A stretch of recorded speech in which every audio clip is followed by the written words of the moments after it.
बेरोजगारी की मार से सबसे ज़्यादा लड़कियां झुलस रही है। आपने भ्रूण हत्या का नाम सुना होगा, जिसमें बेटियों की हत्या कर दी जाती है। लेकिन जानते हैं क्यों? क्योंकि बेरोजगारी के कारण। आपने दहेज प्रथा के वजह से महिलाओं को प्रताड़ित होते सुना होगा, पर वो भी लगभग बेरोजगारी के कारण ही होता है। पर क्या आपने कभी सोचा है कि बेरोजगारी का मुख्य कारण क्या होता है? बेरोजगारी के मुख्य कारण अगर आपने नहीं सोचा है तो आपको सोचने की आवश्यकता है, क्योंकि बेरोजगारी का मुख्य कारण होता है अशिक्षित लोग। जहाँ शिक्षा नहीं होती वहीं पे बेरोजगारी पैदा होती है, और जहाँ पे शिक्षित लोग होते हैं वहाँ पे बेरोजगारी होती ही नहीं है। अब अगर आप सोच रहे होंगे कि बेरोजगारी कैसे दूर हो, तो आपकी बेटियां पढ़ेंगी तभी आपकी बेरोजगारी दूर होगी। और अगर आप यह सोच रहे हो कि बेटियां पढ़ेंगी कैसे, उसमें भी पैसों की आवश्यकता होगी, तो ये बात आपको सोचने की बिल्कुल आवश्यकता नहीं है। जी हाँ, आपके अपने क्षेत्र सारण में एक स्कूल ऐसा है जहाँ पे लड़कियों को निःशुल्क शिक्षा दी जाती है। तो क्या आप जानना चाहेंगे कि वो कौन सा स्कूल है? आइए हम आपको बताते हैं।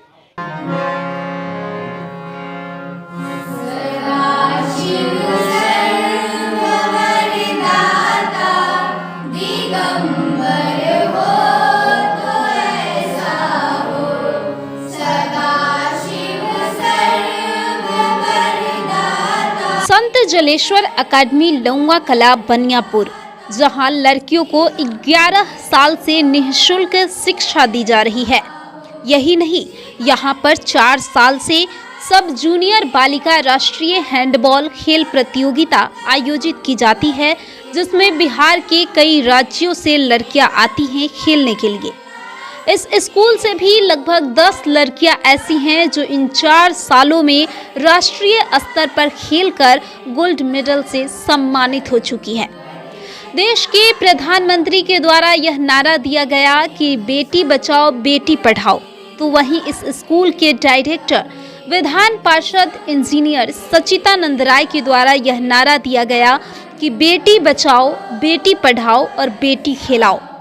इस स्कूल में पढ़ाई के साथ साथ खेल को भी विशेष महत्व दिया जाता है, क्योंकि स्वस्थ शरीर में स्वस्थ मस्तिष्क का निवास होता है, और जब स्वस्थ मस्तिष्क रहेगा तो पढ़ाई में मन लगेगा और हम अपने भविष्य में कुछ अच्छा कर पाएंगे।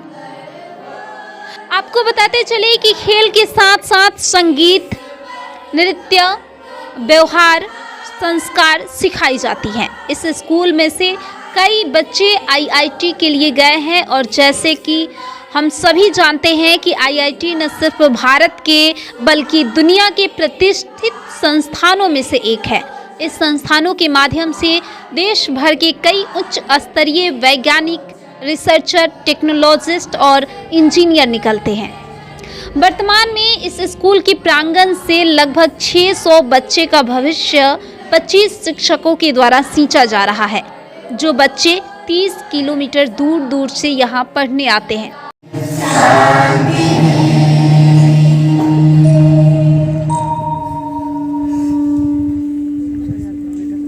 संत जलेश्वर एकेडमी की प्रिंसिपल हैं हमारे साथ, इनसे हम जानना चाहेंगे स्मार्ट क्लास के बारे में जो है वो हमें जानकारी दीजिएगा।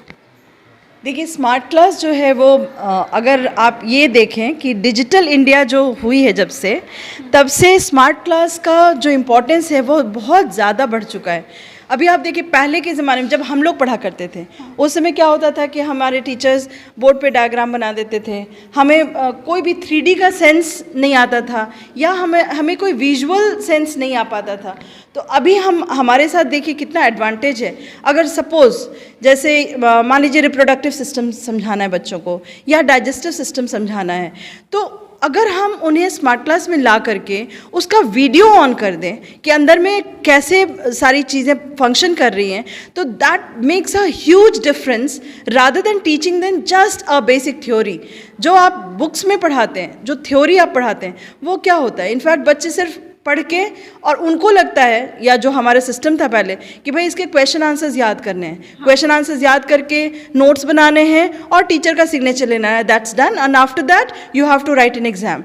But right now we have changed the entire definition of teaching. You know, like yesterday only I was taking a class of entrepreneurship. So entrepreneurship में क्या है, एक चैप्टर दिया गया है, वो चैप्टर में भाई what is who is an entrepreneur, what is entrepreneurship, ये सब चीज़ ठीक है, लेकिन अगर हम वही यहाँ पर आकर के उन्हें ये दिखा दें कि कोई एक एंटरप्रेन्योर जो जैसे हमारे इस एरिया का एक बहुत ही फेमस नाम है देहात मॉडल, आपने सुना होगा। हाँ। देहात मॉडल के जो फाउंडर CEO हैं वो शशांक पांडे यहीं के हैं, बस यहीं के हैं। तो मैंने जब उन बच्चों को उनका वीडियो दिखाया तो बच्चों में एक अलग सा, they were feeling awful that okay, we can do this also, and that too related to something agriculture, because entrepreneurship आप सिखा रहे हैं बच्चों को, लेकिन आप किनको सिखा रहे हैं ये भी ध्यान दीजिए। आप किसी फॉरेन कंट्री का वीडियो दिखाएंगे, that won't be very effective, right? So that is why we thought of showing them a video of someone who they can relate with. Like Shashank Pandey is someone from a village and he is deeply associated with agriculture. So that is why he has, even if he has done IIT from Delhi, even then he has come back to Bihar. Basically Bihar के parents की मानसिकता होती है कि बच्चों को बस पढ़ा लिखा करके बाहर भेजना है, उनका सबसे बड़ा यही इंपॉर्टेंट फैक्टर होता है बच्चों को पढ़ाने के पीछे। लेकिन हम लोग क्या सोचते हैं, या शशांक पांडे का एग्जाम्पल देखिए मैंने क्या इंश्योर किया कि you don't have to think of moving out, rather why don't we create a society, or rather why can't we create something over here in Lawa that people come back to the village looking for job? Can we think in that way? So this digital media, especially the smart class, have empowered me like anything, you know. हम लोग इनको जो कुछ भी पढ़ाना होता है, industries है, एंटरप्रेन्योरशिप है, बायोलॉजी के डायग्राम्स हैं, जो भी सिस्टम्स हैं, वो सब हम इनको आ करके यहाँ से दिखाते हैं।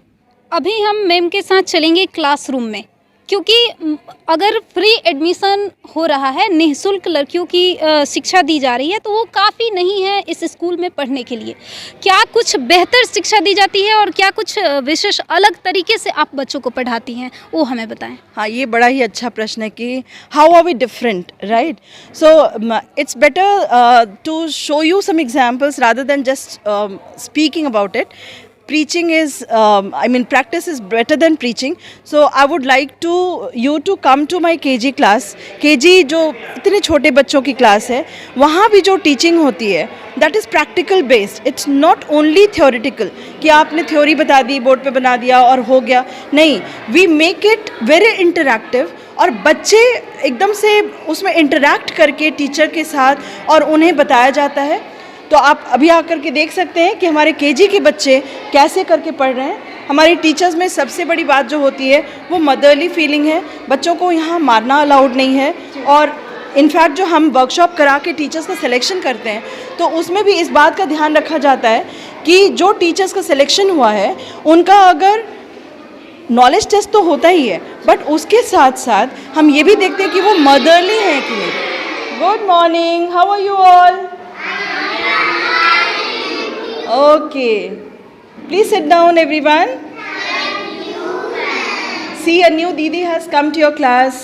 Do you know what is her name? Ranjini Didi. What is her name? Rajni Didi. अभी ना आपको ये पढ़ते हुए देखेंगी, आप कैसे पढ़ते हो, ठीक है? तो हर्षिता दीदी पढ़ा रही है ना, हम लोग आपको देखेंगे कि कैसे पढ़ाते हैं आप, पढ़ते हैं आप लोग, ठीक है? Flowers name. फ्लावर्स नेम क्या क्या पढ़ी हो? फ्लावर्स में नेम बताओ कुछ। फ्लावर और रूट, स्टेम, लीफ। मैम, इस स्कूल में देखते हैं ज़्यादातर बच्चों को खेल पे विशेष करके ध्यान दिया जाता है, क्या इसका मतलब उद्देश्य क्या है? बिल्कुल, it's very interesting and you know I feel very proud to say that this is one school which I have come across throughout my career. So many schools I have visited, but this is one school where children are taught to play. In fact, आपने ये चीज़ देखा होगा, सबका observation होगा, जैसे ही class में games period होता है बच्चे बड़े खुश हो जाते हैं, उनको लगता है कि गेम्स पीरियड है, आज तो कोई कॉम्प्रोमाइज़ नहीं। अगर आप उनको उस समय बोले कि नहीं फिज़िक्स का सिलेबस कंप्लीट नहीं हुआ है और हम चलो फिज़िक्स पढ़ लेते हैं, तो बच्चों का चेहरा बड़ा ही बन जाता है। लेकिन वही आप गेम्स जैसे ही बोलते हैं, चाहे वो बच्चा बीमार भी हो, खेलने तो ज़रूर जाएगा। ऐसे क्लास में वो सोया रहे, बैठा रहे, लेकिन वो खेलने के पीरियड में वो कभी भी बैठ नहीं सकता क्लास में। तो ये जो फीलिंग है ना, बच्चों की जो खेल के प्रति रुचि है, तो क्यों ना हम अपनी पढ़ाई को खेल से जोड़ दें। इनफैक्ट जो फाउंडर हैं हमारे, जो सच्चिदानंद सर तो हैं ही, चेयरमैन हैं हमारे, उनकी तो विज़न है ही, लेकिन उन्होंने जिन एडुकेशनिस्ट को हमारे साथ जोड़ा है वो है डॉक्टर अली इमाम। तो उनका ये देन है, उनकी ही देन है इनफैक्ट समझिए तो, कि कैसे खेल खेल में बच्चों को पढ़ाना है और पढ़ाई को कैसे हम खेल से जोड़ दें। तो इसी क्रम में हमने एडू स्पोर्ट्स करके एक कंपनी है जिसे हमने कांटेक्ट किया शुरू के वर्षों में। इसके बाद फिर हमारे पास बहुत सारे इक्विपमेंट्स हमने मंगवाए, और एडू स्पोर्ट्स के इक्विपमेंट्स में सिर्फ it was not only about playing, you know, through games, through sports, through playing, what we do, we ensure that the child has got all the kind of physical, cognitive, every kind of development, and we used to maintain a record कि अच्छा ये game हुआ, ये लगातार game हो रहा है, उसके बाद बच्चे में क्या इम्प्रूवमेंट आया, वो भी टेबल वाइज हम मेंटेन करते हैं। जैसे बच्चे, मान लीजिए एक सिंपल सा गेम मैं आपको यहाँ दिखाना चाहूँगी, अभी आपको मैं दिखाऊंगी भी कि बच्चे जब आएंगे तो वो क्या करेंगे। अभी आपको ये लग रहा होगा कि ये कौन सी बड़ी चीज़ है, लेकिन अभी आप सोचिए जो बच्चा एकदम से अभी आया है, नन्हे कदमों से वो स्कूल में आया है, तो उसको इवन चलना फिरना भी बहुत अच्छे से नहीं आता है। अच्छा, आपने एक बात कही कि गेम खेलने के बाद जो इम्प्रूवमेंट होता है बच्चों में, उसको हम नोट्स करते हैं। कैसे उसको कैसे? हाँ, वही मैं आपको दिखाना चाहती हूँ अभी। जैसे एक बच्चा मान लीजिए कि अब एकदम नया बच्चा आया है, नर्सरी में आया है, केजी में आया है, उसको अगर आप इस जो हमने ये जो इक्विपमेंट लगाया है, वो अगर उस पे बच्चे को आप चलाएंगे, हो सकता है बच्चा गिरे। शुरू में वो क्या होगा, बच्चा लड़खड़ाएगा, लेकिन उसके बाद हम उसी का डेवलपमेंट देखेंगे, ये लगातार होता रहेगा। फिर आप देखेंगे कि वो बच्चा जो शुरू में लड़खड़ा रहा था, उस पर चढ़ भी नहीं पा रहा था, फिर वो बैलेंस करके अपने आप को पूरा उस जो कर्व पाथ है उस पे वो लेके जाएगा। फिर वो जो स्टेप्स हैं उसके थ्रू कूदेगा, मतलब jumping is also an exercise. तो आप देखिए यहाँ पे आप जंप बोलते हैं, हमने क्या किया उन बच्चों का, एक फिजिकल डेवलपमेंट किया, जंपिंग।